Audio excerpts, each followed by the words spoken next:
अस्सलामुअलैकुम everyone. Student, हमने 10th class की केमिस्ट्री में chapter number 11 organic chemistry start किया हुआ है। लास्ट टाइम हमने जो स्टडी किया था वो था क्लासिफिकेशन ऑफ ऑर्गेनिक कंपाउंड कि ऑर्गेनिक कंपाउंड की कौन सी टाइप्स हैं। आज जो हमारा लेसन है वो है diversity and magnitude of organic compound कि ऑर्गेनिक कंपाउंड की इनकी डाइवर्सिटी इतनी ज़्यादा क्यों है, मैग्नीट्यूड इतनी तादाद क्यों है। कि ऑर्गेनिक कंपाउंड हम जानते हैं कि कार्बन कंपाउंड है। जो नॉन कार्बन कंपाउंड है more than 10 millions of carbon compound है।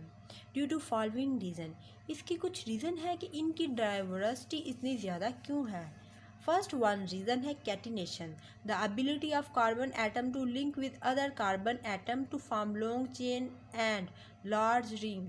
कि ये एबिलिटी है कार्बन एटम की कि ये कार्बन एटम से ही लिंक होके बड़े बड़े स्ट्रक्चर बना रहे हैं। वो चेन की फॉर्म में भी हो सकते हैं, वो साइक्लिक या रिंग फॉर्म में भी हो सकते हैं।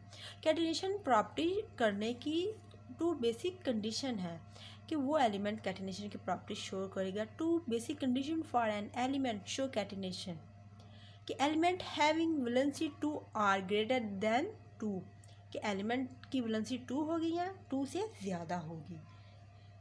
जिस तरह कार्बन है, कार्बन के क्या है, ये टेट्रावैलेंट है, इसकी 4 वैलेंसी है, वो 4 बॉन्ड बनाता है।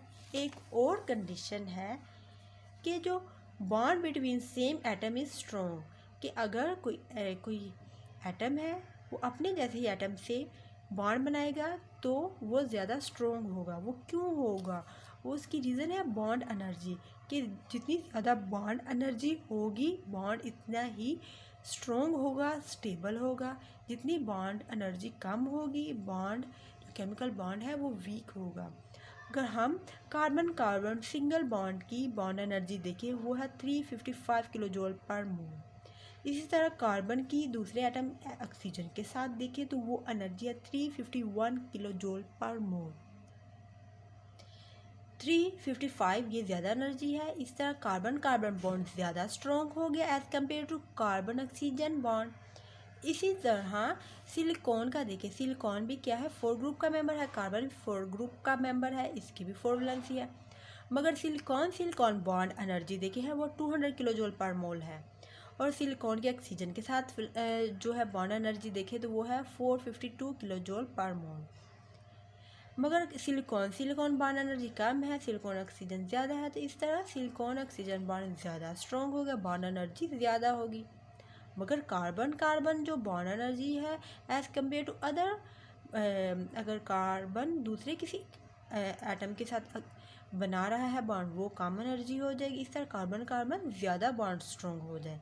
ये भी एक वजह है कि कार्बन जो है, कार्बन एटम जो है कैटिनेशन की प्रॉपर्टी शो कर रहे हैं।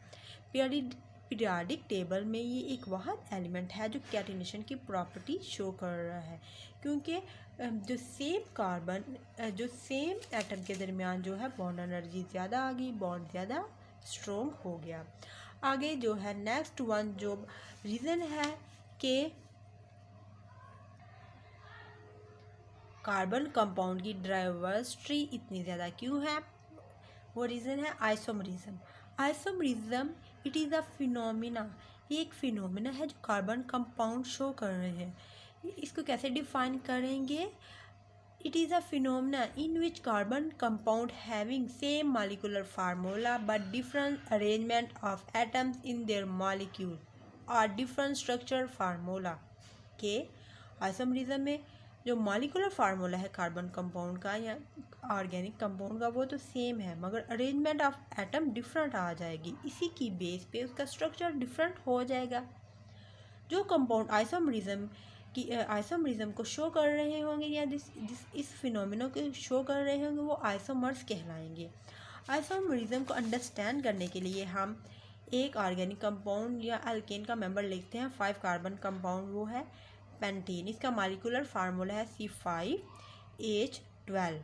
अगर हम इसके कुछ स्ट्रक्चर को देखें, एन पेंटेन ये एक स्ट्रेट चेन इसका स्ट्रक्चर है जिसमें स्ट्रेट चेन में कार्बन के एटम्स आ रहे हैं, इसका नाम है एन पेंटेन, नॉर्मल पेंटेन।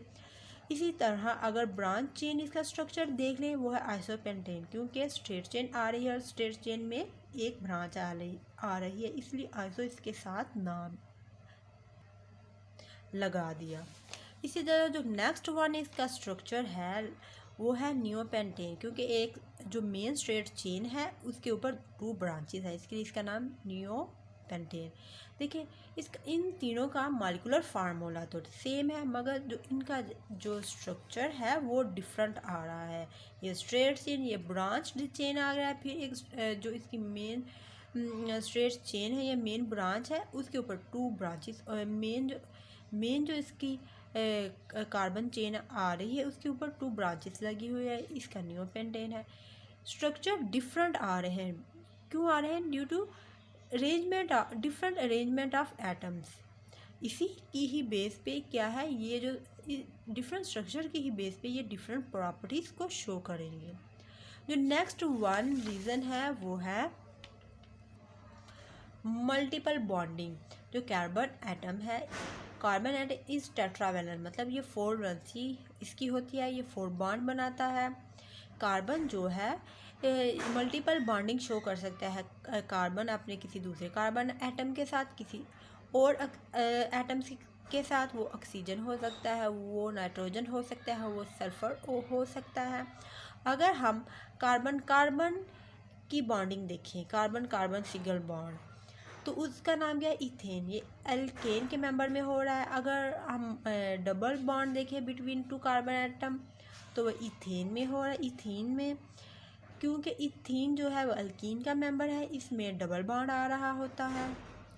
इसी तरह कार्बन कार्बन ट्रिपल बॉन्ड देखें तो वो अल्काइन में आ रहा है, इसका नाम एस्टाइलिन या इथाइन।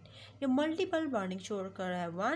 वन बॉन्ड भी बना रहा है, 2 और 3 मल्टीपल बॉन्ड बना रहा है अपनी वैलेंसी को सेटिस्फाई करने के लिए और स्टेबल होने के लिए। अगर स्ट्रेंथ ऑफ कोवलेंट बॉन्ड, अगर कोवलेंट बॉन्ड की हम स्ट्रेंथ देखें वो स्ट्रॉन्ग होगी। क्यों स्ट्रॉन्ग होगी? ड्यू टू स्मॉल साइज़ के कार्बन एटम का स्मॉल साइज़ है। और फिर carbon can form very strong covalent bond with other carbon atom. जो कार्बन है अगर किसी दूसरे कार्बन के साथ बॉन्ड बनाता है तो वो भी स्ट्रॉन्ग होगा। अगर ऑक्सीजन के साथ बनाता है वो भी स्ट्रॉन्ग होगा। हाइड्रोजन के साथ बनाता है वो भी स्ट्रॉन्ग होगा। नाइट्रोजन के साथ, हैलोजन के साथ, वो हैलोजन कोई भी हो सकती है, क्लोरीन, फ्लोरीन, ब्रोमीन, आयोडीन, इनका बॉन्ड कार्बन के साथ स्ट्रॉन्ग होगा, क्योंकि कार्बन का स्मॉल साइज़ और ये जो एटम्स आ रहे हैं इनका भी स्मॉल साइज़ होगा। जब स्मॉल साइज़ एटम आपस में बॉन्ड बनाएंगे तो वो बॉन्ड स्ट्रॉन्ग हो जाएगा। स्टूडेंट, आज का लेसन इतना ही। अगर आपको हमारी वीडियो पसंद आई हो लाइक करें, शेयर करें और हमारे चैनल को सब्सक्राइब करें। अल्लाह हाफिज़।